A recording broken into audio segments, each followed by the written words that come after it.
Yeah. Oh, I didn't see that.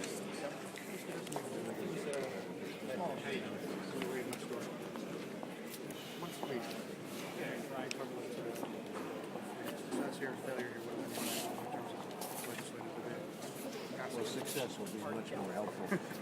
If it is failure, do you think that really slows down the Senate? I don't want to say that. I don't know the answer to it. I think success is a real boost for us. Can you just say something to the young people back at home, Chairman Markey?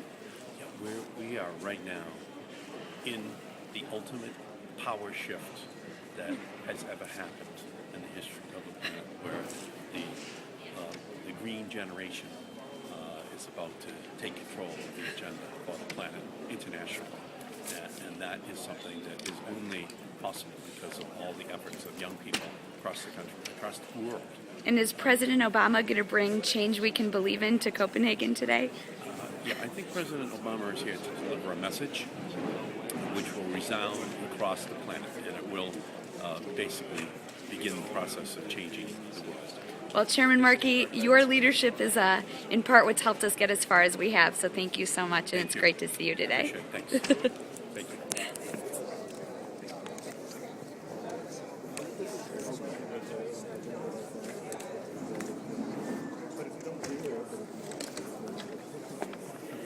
One concept to say, look, if there is a failure, it's because the U.S. did not follow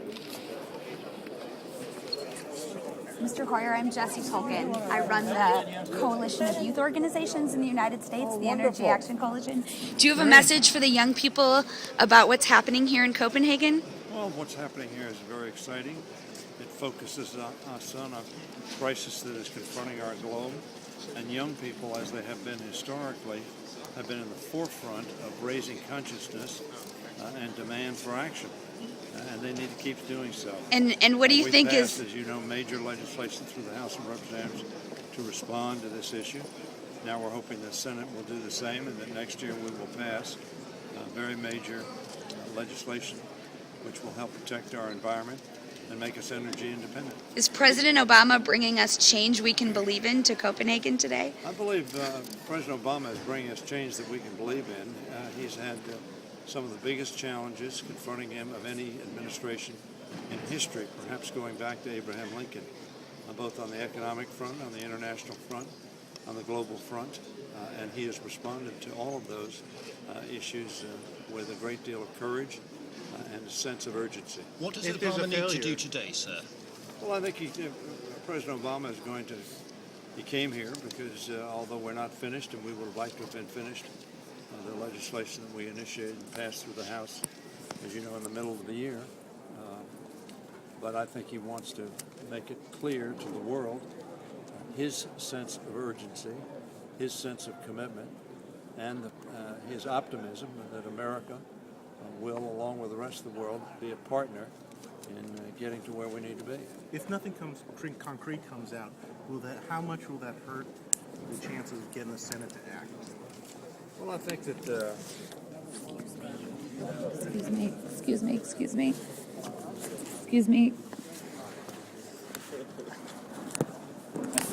Hi, I'm Jessie Tolkien. I run the Energy Action Coalition, the largest coalition of youth groups in the United States that work on climate and energy.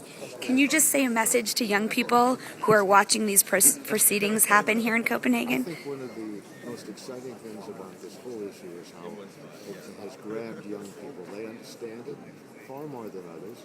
They know what their future depends upon. They're doing something to reduce global warming and climate change and to move forward into a new economic world where we're going to have jobs based on green energy.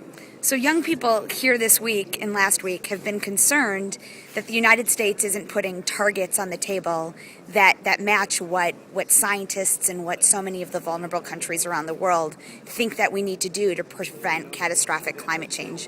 What is your sense of what President Obama will say today and what the future course of action is for the United States to really be in line with science on this issue?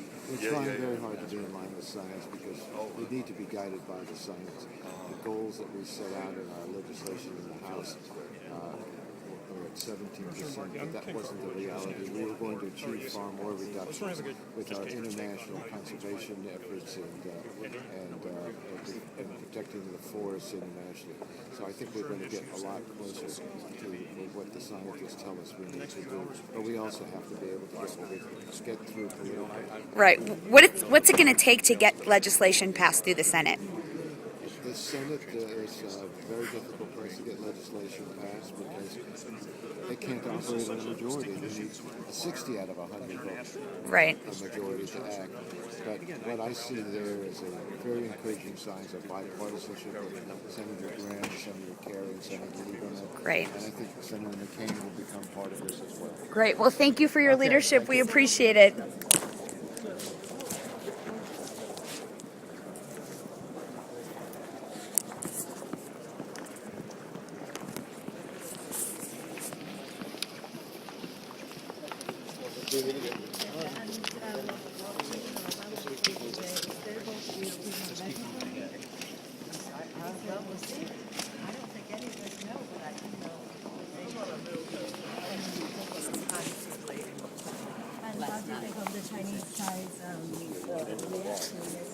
Well, I'll be interested to hear Premier's speech today. Yesterday, the Deputy Prime Minister did mention that the Premier will mention they're willing to commit to more national exchange and dialogue. Very positive.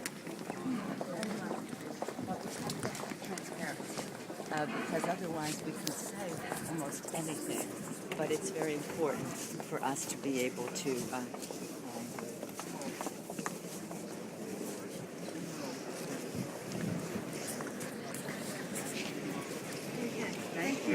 Thank you. Speaker Pelosi, can you just say hello to young people in the United States? Oh, yes. This is all about young people and their future. It's their planet. We have a responsibility to them, and they have really led the way on this. And they helped us with Waxman Markey legislation, which strengthens our hand here. Well, great. Thank you, Speaker Pelosi, for being our champion. From here. Thank you so much, everyone. You bet.